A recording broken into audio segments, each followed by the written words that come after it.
off-topic question, but if you were to have a magic wand at the end of your next term, what do you wish to have accomplished? Magic wand. Well, I think the first thing I would change would be our property tax apportionment ratio, because that just limits us in so many ways. Our allocation of property taxes after Prop 13 passed, and the state legislature had to figure out an apportionment formula, because the property tax overall burden between schools and special districts, cities, county, was about like 2.6%, and then Prop 13 said, nope, it's gotta be 1%. And there's basically 1 month to get from when Prop 13 passed to the next budget. State legislature was like, okay, everyone as you were, whatever percentage you were getting of the old amount, you're getting the new amount, and we're locking it in. And they basically have not been able to figure out a better way to do it since then, 1978, 45 years ago. Yeah. And we were a relatively, rural county at the time. We were frugal. We didn't take a lot of property taxes, and so we just got locked into this low rate. So ours is 13.5%, and the statewide average is 20% for counties. And then all the growth happened in the unincorporated area because the cities didn't want to expand. I mean, the reason the city water department serves up to 41st Avenue is because the city of Santa Cruz was going to go to 41st Avenue. But then Prop 13 made it so that residential property doesn't pay for itself in terms of cost more in services than the property taxes received back. So there's no incentive for the cities to expand. As a result, the growth happened in the unincorporated county. Now we have to provide more services for more people with less money, and then you have on top of that a pretty difficult road network. Voila. I mean, ultimately the state legislature could change it. They are the ones that created the formula in the first place. Or it could be a state ballot initiative. So would the hurdle there be getting the buy-in from the state, or would the hurdle be locally, the buy-in from people locally to change this designation? Well, maybe both. Either the buy-in from the state, I think you need the buy-in from people locally, either to put pressure on our legislators or to pass it through a ballot initiative. I think you would need significant enough outrage and then someone to fund the project. I think maybe the outrage comes over one of the topics we're talking about today, homelessness. The state has not been providing consistent funding for counties to deal with this issue. Property tax formula does affect pretty much all the services that the county delivers, right? And what a lot of people care about is roads. The reason our roads are in such terrible shape, systematically underinvested in them over the last 45 years because there just wasn't enough money. So the way you keep the lights on and everything moving forward with a limited budget is deferred maintenance. Clearly we need more funds. This is obviously a clear path for that. But the concern I can hear people having, and a concern that I have myself, is where those funds are going to be taken from, right? And how we can mitigate possible loss of funding for our schools that need money. I think the money comes from more discretion at the county level for how we spend money. Even if the money is exactly the same amount, basically as a supervisor, I really only have discretion over about a fifth of the county budget. So the top line figure is 1.1 billion. Wow, what couldn't you do with the 1.1 billion? That's what I thought to myself the first time I was running, right? The problem is you get in there like, let's look at the biggest slice of the pie, health and human services. Well, the majority of that money is coming from the state and flowing through the county, but for these required things. The solution to this problem is just giving the county more discretion over how to spend the money, because we're just out. It's our property taxes, we keep it. Maybe the state then funds schools more directly rather than taking money out of local property taxes. I mean, it kind of makes sense, right? I mean, what does schools fuel? They fuel the economy. So that's sales taxes and income tax. So why don't we fund schools through those? And then property taxes, which are your roads, fire, police, the things around you, get funded from property taxes.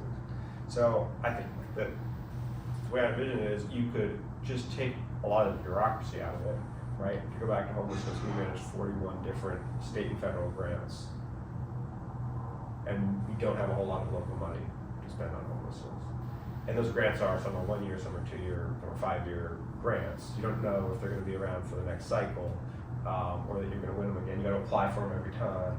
So So it takes staff time to do the applying. It takes then on the state or a federal government side, staff time to review the applications, and then the funds that we get, or maybe like the terms of the grant, are not even actually what we really need, right? You're asking about safe parking. Great thing to spend money on. Super cost efficient. Our safe parking programs through the Association of Faith Communities, one of the most cost effective programs we run. I'd love to expand it. But what is, or free guide, totally. They do great work. But that's really more like shelter or maybe temporary housing. So it's like, but the state grants are for permanent housing or for mental health services. So none of the 41 grants are for the thing that are the most cost effective to expand. So I think, ultimately, even if everyone basically had the same level of funding, we could get more discretion over it, and maybe there'd be less paperwork, so we could spend more time doing the real work. Okay, so what I'm hearing is we need a little bit more freedom on how to handle the money in addition to more money. Yeah, and also just consistency in funding, right? I mean, because, like I said, we don't know that all 41 of those grants are going to be there the next time around. Right. Beginning.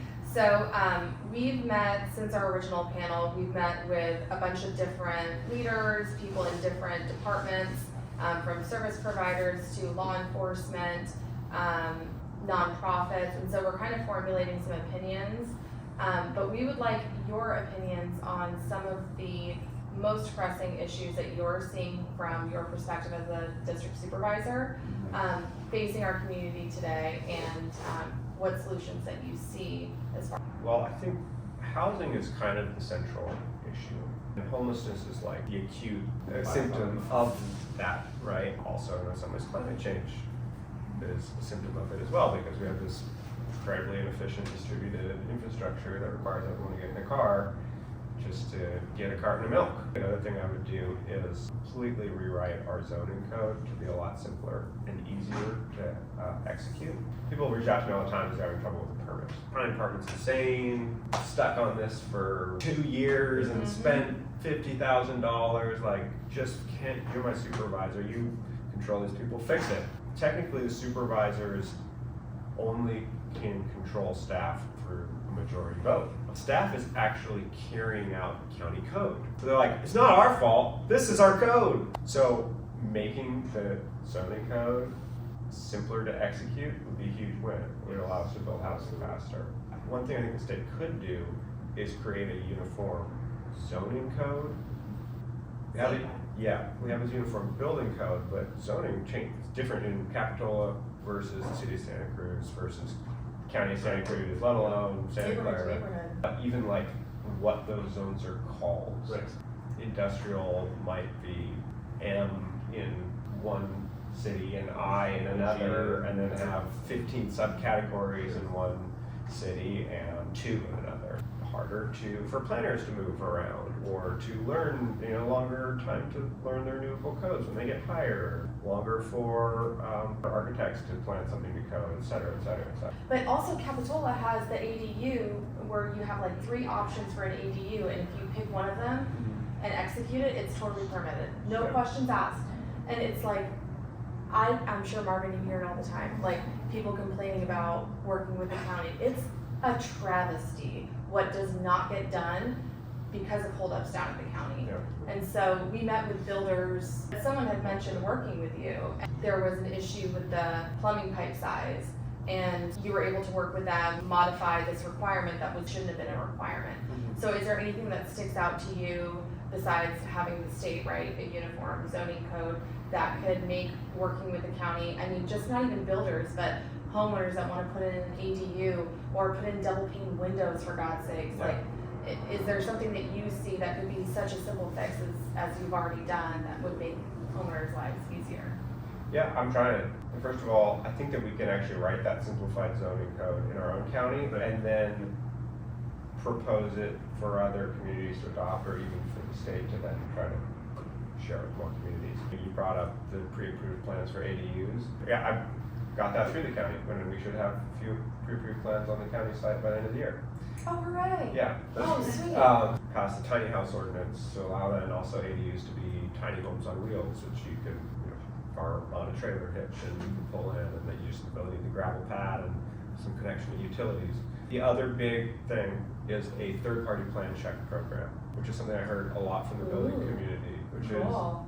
is, it sounds like you kind of get it, Yeah. but instead of having the county approve your plans and waiting an invalid amount of time, you just hire your own plan checker. I'm just curious what your opinions on the grand jury report that came out about our behavioral health. A lot of the things that came up, we talked about multiple times in our meetings, and it seemed to be repetitive. Like a lot of the things that they were talking about is verbatim what we have heard. I'm just curious what your take on it was and what the Board of Supervisors are going to do about it. Yeah, I thought the report was basically accurate. It mirrored a lot of my own experience and some of the issues we have with our mental health system. We need to review the salaries we're paying for these mental health positions, doing a salary study. If we're under, bring the wages up so that we're more competitive and can hire more people. I mean, it has to happen before the end of the year. So under hiring is a big part of the behavioral health problem that you're seeing. Is that? Yeah, I think that's a problem all across the board. Yeah. I think it's back to the housing costs. I mean, we're the most expensive rental market in the country based on the average income to the average rental cost. It really impacts our ability to recruit people from outside the area. People will accept job offers from us, and then a week later they'll come back and be like, oh wait, housing costs are that expensive, I can't make this work. Yeah, I mean, and it's not just mental health, I mean, it's our corrections department. How do we hire more correctional officers, because we're down a critical number there.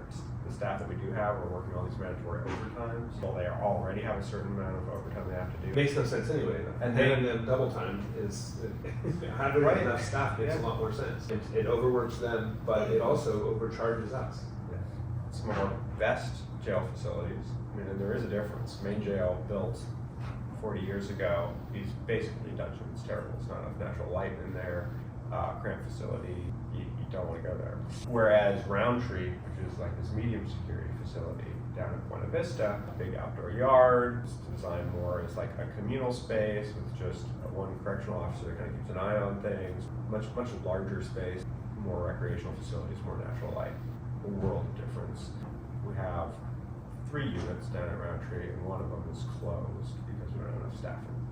There's also that juvenile facility that isn't being utilized.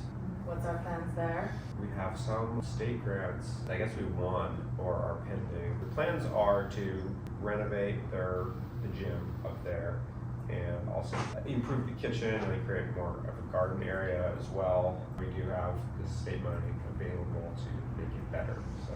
And so that's another one of the allocation things where we don't get a say in it, right? Because like when I hear renovating a gym and then a dungeon of our jail, I'm like, when I weigh it, I feel like the renovation can be on hold, you know, but we don't necessarily have a say in where those funds are going, correct? They have to go to the juvenile facility. Right, we won all this state money to Right. fix the juvenile facility. Okay. It doesn't transfer to main jail. Yeah. Yeah, that's exactly right. I mean, I hear questions like that all the time, like, why are we spending money on this when we should be spending money on that? Sorry, the state made the decision. But that's one of the big Effectively. overarching things is that we're hearing is it's the bureaucracy. Mhm. It's the bureaucracy, which is such a big hurdle and holdup. And so that's why I'm like, if you had a magic wand, like what would you do? There is so much patchwork going on for everything. And I just wish that people could see it from like the top view down, because it could be a lot simpler if we didn't have all this bureaucracy in the way. Yeah, and I guess that's what I mean too when I talk about fixing the property tax apportionment, is that if we just had more local control over the money, we'd get rid of a ton of the bureaucracy. What role do district supervisors play in ensuring the effectiveness of our county services? One of the things that we heard over and over and over again is that there are so many services, but getting to them is kind of difficult. And then navigating what's actually available is also really difficult. A lot of the things that were talked about in the behavioral health grand jury report. And also just having a definition of what success is in terms of homelessness. What is that success? What is our end goal? How do we get there? All the things. How do you plan to keep county departments accountable to guarantee the efficiency of the services that they provide? The Board of Supervisors is the one, we are the ones that hold the county departments accountable, right? I mean, the graph of who's in charge is voters on top, Yep. then the supervisors, and then the county administrative officer, and the rest of the county government, right? And in some ways, that's why it's good that our role as supervisors is both to make sure everyone's doing the right thing, but also to man the help desk, right? I mean, I've had office hours today, so I hear about the problems, I hear about what's not working, the same problem over and over again enough times. You're like, okay, we need a policy for that, or we need, a change in the way this department is doing the work. And I think there's reason to be hopeful on the behavioral health front. We are rolling out 24/7 alternative crisis response. Is that care court that you're talking about? No, this is like you could call 911 Oh, right. because Yes. you see someone who's suffering from a schizophrenic episode on the side of the street, and instead of sending a police officer, we'll send a mental health worker. Mhm. Galen asked, what are the targets? How do you know that you've succeeded in terms of whatever to solve the homelessness problem, for example? Well, probably the best metrics that we have are from the point in time count. We did actually do best ever this year, right? I mean, 22% reduction in homelessness year over year because we worked our butts off giving out emergency housing vouchers, right? We had 280 originally, gave them all out, actually got people placed in the housing, and then the federal government was like, wow, Santa Cruz, you guys did awesome. You want some more vouchers? Yes, please. Yes. And we ended up giving out more than 600. So more than double our original allotment. Now we're on their A list, and so they were we just got another 40 vouchers delivered. So, and that's great. I mean, that's basically the federal government saying, okay, we're going to pay for this person's housing for perpetuity. It's awesome. Well, what about the backlog of people who, Oh, totally. It's 8 years Oh, long. we don't have enough. I'm not saying the problem solved. so that's a property shortage problem, available properties. And just not enough vouchers. I mean, not enough money Yeah, two spent different on problems. housing Okay. by the federal government or the state as well. And so back to your point though about how you only know a little bit about it and it's kind of complicated. Imagine just residents or people that are homeless that's what I have has been such a problem for me. It's this is all convoluted, and the people that are living in the Koenig or out having a hard time, how are they supposed to navigate that? And then there's a whole intake system, which just seems counterintuitive, and I just wish that there was a better solution to it. So one comment on that, we actually have really changed the way we do the work of housing people from this year. So it used to be we had this big list, and we go around and tell people in Koenig, okay, let's put you on the list. Someday we'll get you housing. So our new approach is short list and try to cycle those people through those people as quickly as possible. I mean, how do we know we're succeeding? I think the primary way we know is that the point in time count goes down. We just count less people, and the point in time count is people at shelters, on the street, in cars, right? Probably the most concerning data point from the point in time count was that half the people counted are sleeping in their cars, and there's more people in South County. So it's suggesting that there's more people who are just homeless because the economy is not treating them well, because they haven't recovered well from the storms or from COVID or other things. I digress. Point in time count is kind of how are we doing? How are we doing this year? And we do it consistently every year, so the best method we've come up with. Then there's, okay, people are flowing into homelessness every day. How do we stop that? Let's maybe increase tenant protections to try to keep people in their housing. Maybe another thing is, can we just, this kind of goes back to having discretionary funds, just have a I need it pool of funding, right? If we just had $5 million and what, $500 will keep you in your home this month? Here you go, right? Once person enters the system, it costs then tens of thousands and other services.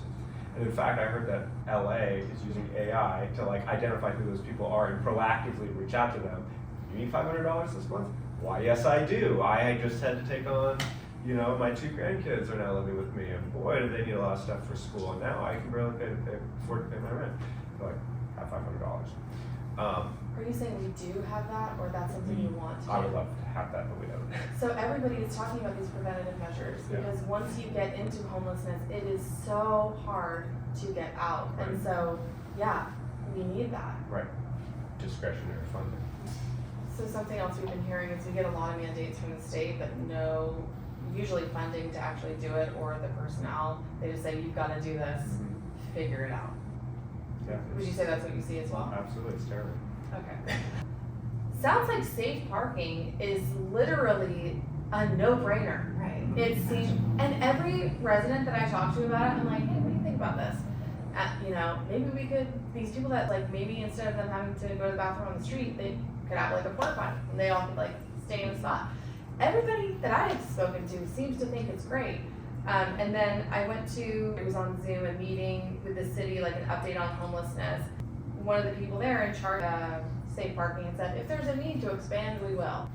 I don't get that. I don't get that. And it just seems like they're really effective. There's a bigger need. So how can we make that happen? My understanding is a money problem. I mean, we had to scrounge together a few $100,000 to keep AFC's program working. And again, because it's not something that there's a state grant for, it's like, okay, now we gotta find general fund money for this. I mean, this is what I'd say to you is like, why should I support a new half-cent county sales tax? Well, first off, you're already paying a higher sales tax in Santa Cruz and Watsonville and I think maybe even Capitola. And you didn't really notice, right? So yes, there'll be a little bit more money, but you won't notice.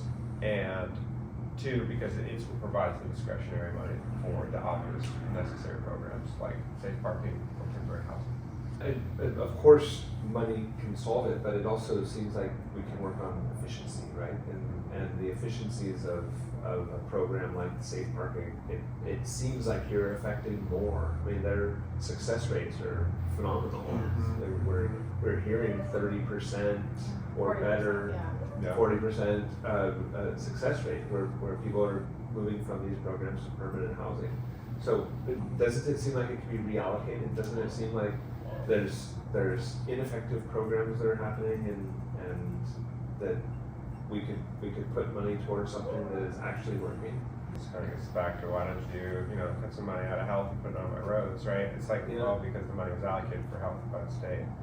And there's a difference between the allocations between permanent housing and temporary, correct? And then this is like kind of the gray, is this temporary or not? Yeah, I think it might be considered shelter, but even then it's not even inside. So I know, like, for example, up at the Overlook camp, the Armory, the folks that are inside the Armory building are considered sheltered, but the folks who are outside the Armory building are not. Are they considered temporary? No, I don't think so either.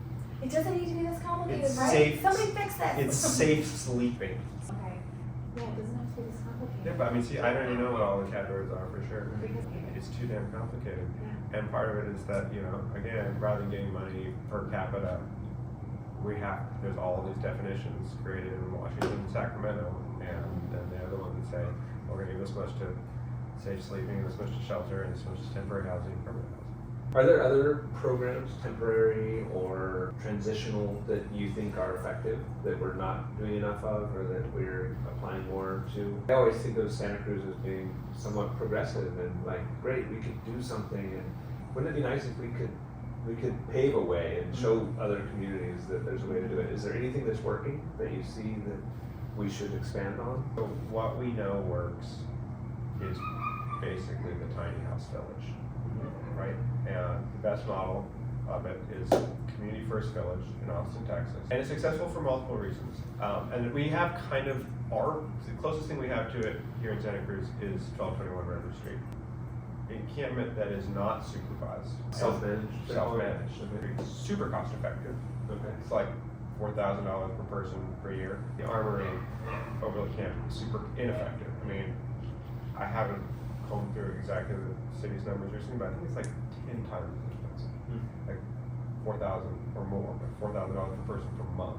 Well, The reason is transportation to and from the site, 3 meals a day, 24/7 staffing, and laundry. Back to why the village model works, like we were just hearing that, so we place people into housing from the River Street self-managed site.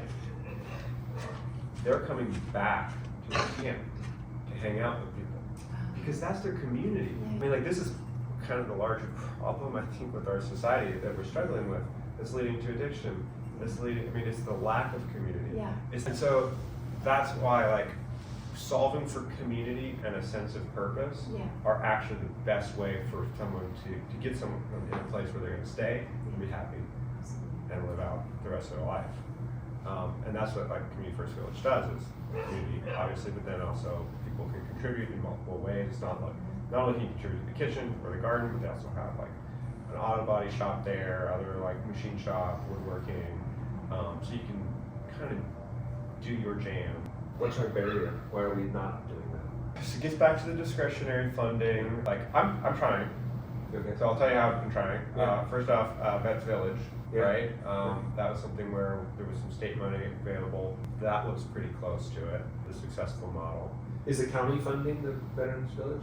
We are working with staff time. The main funding source, Home Key program. Okay. So they want a $6.4 million one from the state.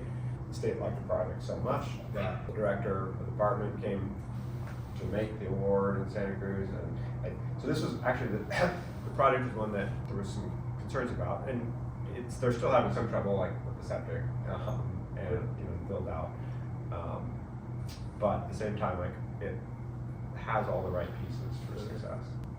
20 cabins, and then it's got enough communal space, and like a garage, that there can be a sense of community.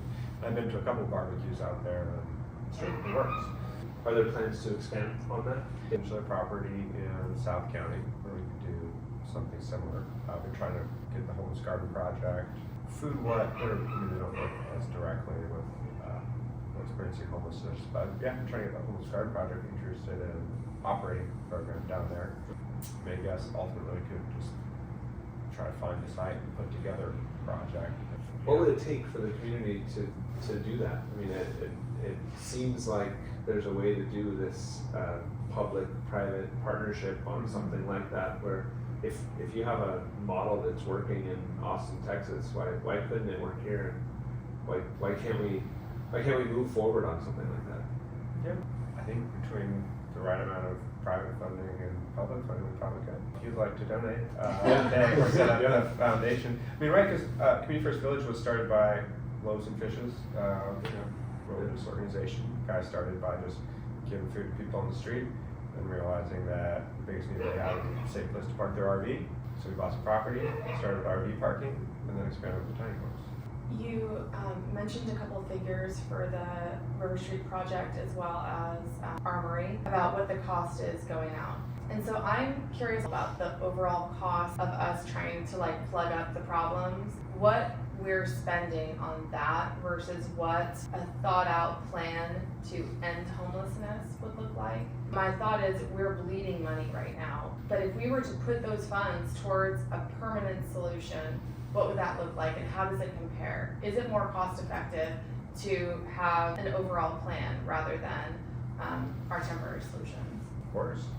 Yeah, you're right. Cool. We should hire somebody to to build out this plan and somehow transition us into the long-term goal, because I referenced Evan from the Free Guide, and he has mentioned a plan, and he's like, I think it costs X, and I think we could do it in 8 years or however long it is. Mm-hmm. And so I feel like if we are not focused on that, we certainly should be. Yeah, that's a good point. And then once we've got the plan, we go to the state and say, fund it.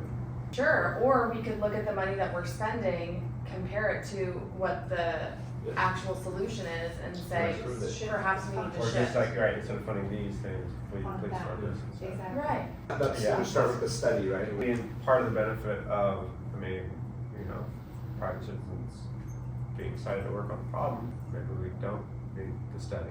Are you suggesting whoever brings a plan to the county and says, hey, here's a plan? Is that That what could you're help. suggesting? Yeah. We Okay. need to understand what's being spent, and then. That's the thing. It has to start there. It has to start with, here are the services. The county spends this much on sending the firefighters to 18 people overdosing a day. That's costing us $800,000 Yeah, what are the a line week. items? you know, if we do this, then if we shift $800,000 a week to over here, what are we actually doing, right? How could we get involved, or how could the political pressure get to a point where we know this is what's costing us? How we have 18 police officers and 4 of them are responding to one person in the park that should be housed. He can't take care of himself. We know that. And if he were, then you would have 4 full-time police officers out doing something more productive in the world, right? Calculation to do there. Oh, totally. It's a huge I thing. mean, the other way to approach it might be like, well, there's about 2,000 people who are homeless in this community, and you know, what would it take to get them all housed? Or like, what would the process of getting them housed look like? And like, okay, so then how many of them are in their cars? Well, half of them. Okay, so we need 1,000 safe sleeping, safe parking sites. Okay, so we want to create an RV park, or sort of an RV Safe park, park. right? Safe park Facility, and then we need to create, you know, whatever, tiny house village. Maybe we'll create 250, you know, units in each, and then maybe, so you can start that way, and then say, and this will cost this much money, right? And then you say like, well, it's less than everything we're spending now, so. There's another piece to that too. It's after the safe parking, after the tiny homes, because we want to get them into a permanent solution. And I feel like that is kind of that success question that I was asking is, what is the success and how are we measuring it? I'm a mom. I go to parks all the time. One of the parks that I go to is Bremer Street Park. And sometimes we'll go there and there's people doing stuff there that live in the embankment that are not necessarily doing stuff that I want my kids to see. And so we'll go home. What do you say to the residents that maybe are feeling some frustration? Some people, and we talk about our group, and a lot of people automatically are just like defensive and get angry and, you know, our city's going down. But I feel like there's a lot to it. But what do you say to those people, or like myself, where I'm like, okay, we're not gonna hang out here, we're gonna go home? I think that there are things in place that protect our community members in situations where they don't feel safe. And do you feel hope in the current legislation and legislation that is apparently to come that we could feel safer in our community? Call the sheriff or county supervisor. Tell someone. Hey, bud. If you're in county. Thanks. I mean, put pressure on the sheriff to control that area more, cut back the trees around. It's not like we have not done anything, right? But at the same time, the problem is persistent. Correct. And this is just one example. Yep. But I mean, certainly, county and the city as well. I've been in City of Santa Cruz. I've been doing a lot to try to prevent these sorts of situations, right? I mean, that's why the city has taken. First of all, that's why the city's willing to pay so much for the overload camp, because it has. I mean, as long as we have a place where you could theoretically go, then we can say, sorry, you can't camp here. You want to spot at the overload? No? Okay, fine. We'll get lost. Seriously, and that has allowed us to break up the encampments at San Lorenzo Park, Pocono, just did one in De La, behind near Lagoon area. I mean, they've been working all summer on this, and because they came to the realization that, you know, yes, maybe you're just moving the problem around a little bit, but if you're preventing someplace from becoming the place, that itself is a good thing. When we met with law enforcement and I was like, hey, there's like a number of places where like I go and I see drug use or exchange all the time. I am not a shady character and I know where these things are, and a response was, well, you should tell me where this is, because, and I'm just like, how do I go to the same parking garage and see the same thing over and over again, but you guys don't know where it is, and why can't we prevent that from happening? And I don't know if this falls into the county or not, but like what's called the heroin highway at the end of Highway 9.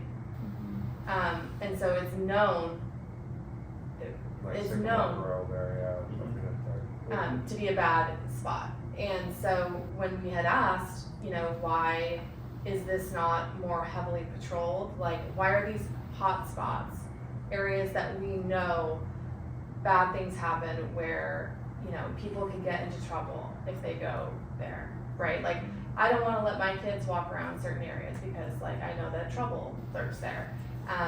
So our response was, well, I can't send officers there because we don't have enough, and that's a longer, it's a crime that takes a longer amount of man hours and X, Y, and Z. And like that wasn't like something that I wanted to hear. So I'm just curious how we can solve that problem and how we can stop some of this open air drug exchange, because unfortunately our county is plagued with drugs as many other counties are as well, and we gotta protect our kids. I feel like having a 6-month-old daughter myself is very visceral. You know, something gets me angrier faster than I thought I could driving her. I'm sure I know you feel the same way. Yeah, we're jumping along the beach and like I have to say like stop, you might jump on a needle, right? Yeah. Like that's scary. Yeah. Bright side about the fentanyl epidemic is that you don't need needles to smoke fentanyl. So there actually has been a huge reduction in needles. But you know, as far as managing some of these hotspots, and I'm not law enforcement, yeah, having better staff departments would help. So they can't, nobody wants to come work for them. Well, right, yeah, City of Santa Cruz are down like 40%, right?